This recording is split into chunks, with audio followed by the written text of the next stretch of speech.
চলে যাচ্ছে সেখানে।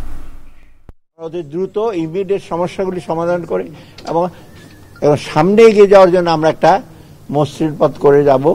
আমরা তো খুব একেবারে বেশি দিন আমরা থাকার ইচ্ছা নাই করে যে পরবর্তী পর্যায়ে বাংলাদেশকে কিন্তু আরো দ্রুত নিয়ে যেতে পারে এটা, এবং এটার জন্য আপনাদের সহযোগিতা দরকার।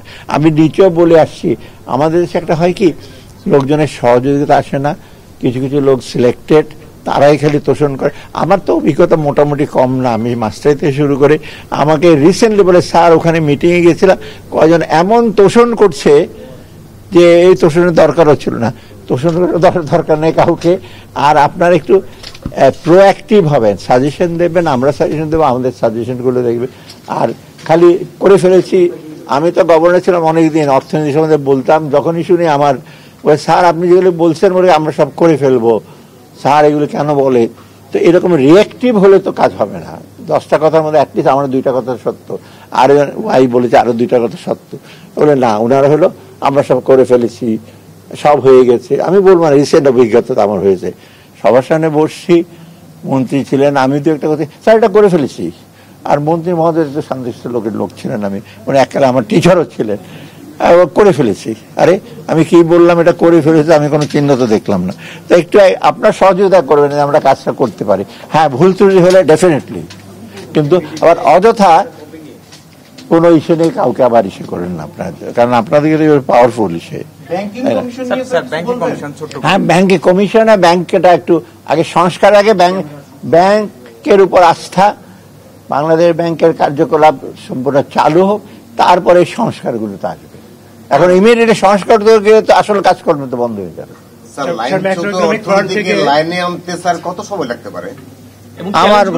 আমার মনে হয় অ্যাটলিস্ট বেসিক কাজগুলো করতে বেশি সময় লাগবে না, কারণ অলরেডি তো ছিল, মাঝখানে একটু বিচ্যুতি হয়েছে, একেবারে মাল্লাঞ্চ্যুত হয়ে যায় না, একটু স্লো হয়ে গেছে। আপনি জানেন আমি একটু মন্থর হয়ে গেছে, এটাকে আমরা আরো গতিটাকে বাড়াবো। হ্যাঁ, ইনফ্লেশনের ব্যাপারে শুনুন, আমি এই জন্য বলছি যে ইনফ্লেশনের ব্যাপারে ম্যাক্রো ইকোনমিক চ্যালেঞ্জ ছাড়াও আমাদের অর্থনীতির কিন্তু একটা, এর আগের দিন এতদিন একটু ভুল ছিল উন্নয়নের যে কৌশল বা নীতি, যে মানুষের উন্নয়নের সুফলটা বিশ্বের মানুষ পায় নাই।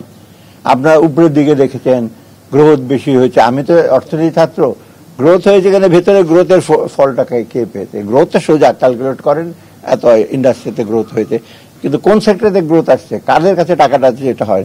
আমরা চাচ্ছি সমতা ভিত্তিক ন্যায্য একটা ইস্যু করতে, আয়ের সংস্থান লোকের বাড়ুক এবং বাজারে যেটা মূল্যস্ফীতি যত সম্ভব কমো, মানুষ জীবন এবং জীবিকার ব্যাপারে আমরা যথাসম্ভব চেষ্টা করবো সব মানুষের।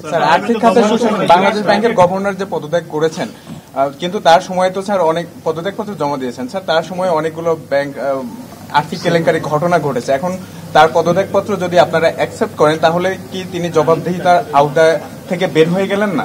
সেটা একটা প্রসিডিউরাল ব্যাপার আছে, পদত্যাগপত্র দিয়েছেন, সেটা গ্রহণ করলে আমি একা ডিসিশন দেবো না, আমি দেখে কালকে তো মিটিং আছে, আমরা দরকার এটা ডিসিশন, কারণ গভর্নরের পোস্টটা তো এটা একটু সেন্সিটিভ, মানে দিয়েছেন সেটা ঠিক আছে, উনি দিয়েছেন এবং অন্যদিকে আর নতুন কি আসবে, এখন তাকে নিয়ে কি করব, তার কি করব, এটা করতে গেলে তো বাংলাদেশ ব্যাংক তো, কারণ বাংলাদেশ ব্যাংক বা বাংলাদেশের যে কোনো রুলস নর্মস নিয়মকানুন যথেষ্ট আন্তর্জাতিক মানে, কিন্তু সেটা মানা হয় নাই, এবং যারা মানাবে তারা মানে নাই, যারা মানবে তারা অনেকে মানে নাই। আমি আর বেশি বিশদ বলবো না কারা মানে নাই, কারা ফ্লাউট করেছে, নিশ্চয়ই আমরা দেখবো। তো এই নিজার্ক রিঅ্যাকশন আমি করবো না, বিশেষ করে আমি আপনারা দেখবেন বাংলাদেশ ব্যাংক থাকতে আমি সার্কুলার 1টা 2টা দিতাম, এখন বাংলাদেশ ব্যাংকের সার্কুলার সকালে দেয়, বিকালে চেঞ্জ করে, পরশুদিন চেঞ্জ করে, আমরা চিন্তা ভাবনা নিয়ে বলতাম একটা, এটা আমি স্টিক করতাম।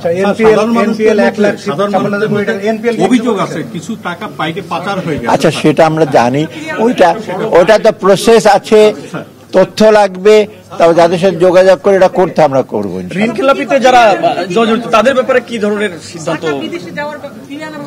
না, সে ঋণ খেলাপির ব্যাপারে তো যথেষ্ট আপনার অভিজ্ঞতা আছে, ঠিক আছে।